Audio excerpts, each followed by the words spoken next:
নমস্কার, মমতার কিচেনে আপনাদের স্বাগত। আজকে আমি আবার আপনাদের সামনে চলে এসেছি নতুন একটা রেসিপি নিয়ে। আজকে আমি দেখাবো কাতলা মাছের একটা রেসিপি। এটা আমি সম্পূর্ণ নতুনভাবে করব। এটার মধ্যে আমি কাঁচা দুধ আর কাঁচা সর্ষের তেল দিয়ে আমি এই রেসিপিটা করে দেখাবো। চলুন তাহলে দেখা যাক আমি কিভাবে করছি। এখানে আমি 5 টুকরো কাতলা মাছ নিয়েছি। এগুলোকে আমি নুন আর হলুদ দিয়ে মেখে নেব।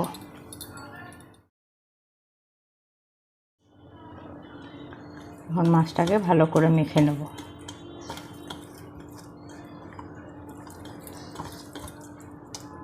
মাছটা ভাজার জন্য কড়াইতে তেল দিয়ে দিলাম। তেল গরম হয়ে গেছে, আমি মাছগুলো ছেড়ে দিচ্ছি।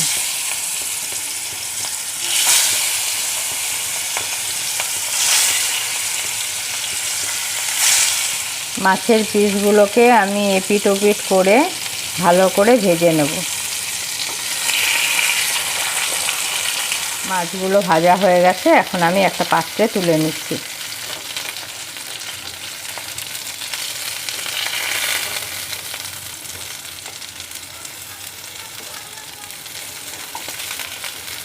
এখন এই তেলের মধ্যে দিয়ে দেবো কালো জিরে ফোড়ন। কালো জিরেটাকে একটু হালকা নাড়িয়ে নেব। তারপরে দিয়ে দেবো পেঁয়াজ বাটা। এখানে আমি ছোট সাইজের একটা পেঁয়াজ বেটে নিয়েছি। পেঁয়াজটা দিয়ে 2 থেকে 3 মিনিট ভেজে নেব।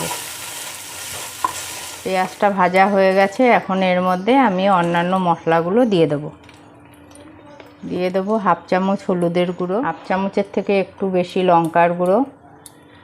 আপনারা যে যেমন ঝাল পছন্দ করেন সেই মতো দেবেন। এখন দিয়ে দেবো 1/2 চামচ জিরের গুঁড়ো। সামান্য জল ঢেলে দেবো।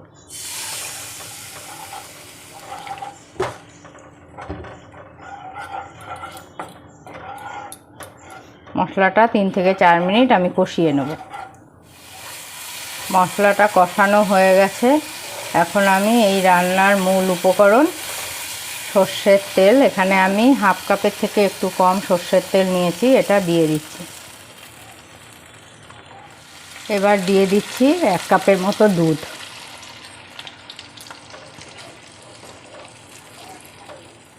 দুধের কাপটা ধুয়ে আমি আর একটু জল দিয়ে দিলাম। ঝোলটা ফুটে উঠেছে, এখন আমি চেরা কাঁচা লঙ্কা এর মধ্যে দিয়ে দেবো। এরপরে আমি মাছগুলো এক এক করে ছেড়ে দেবো।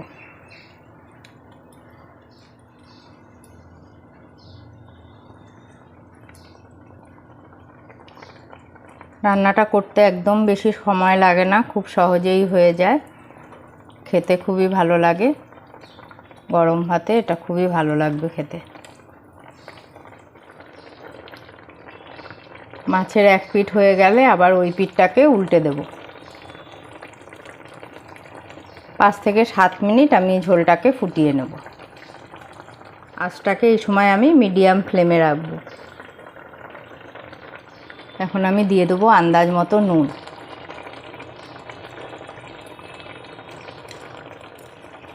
মাছগুলোর ওই পিঠ উল্টে দেব।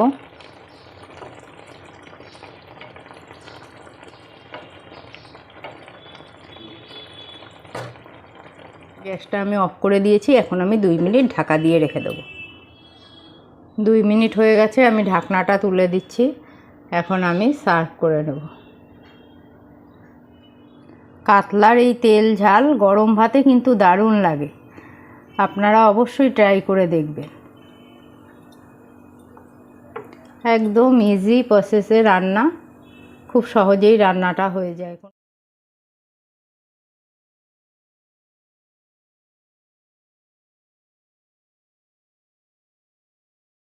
দুধ কাতলার এই রেসিপিটা তৈরি, আপনারা অবশ্যই ট্রাই করে দেখবেন আর আমাকে কমেন্টসের মাধ্যমে জানাবেন কেমন লাগলো।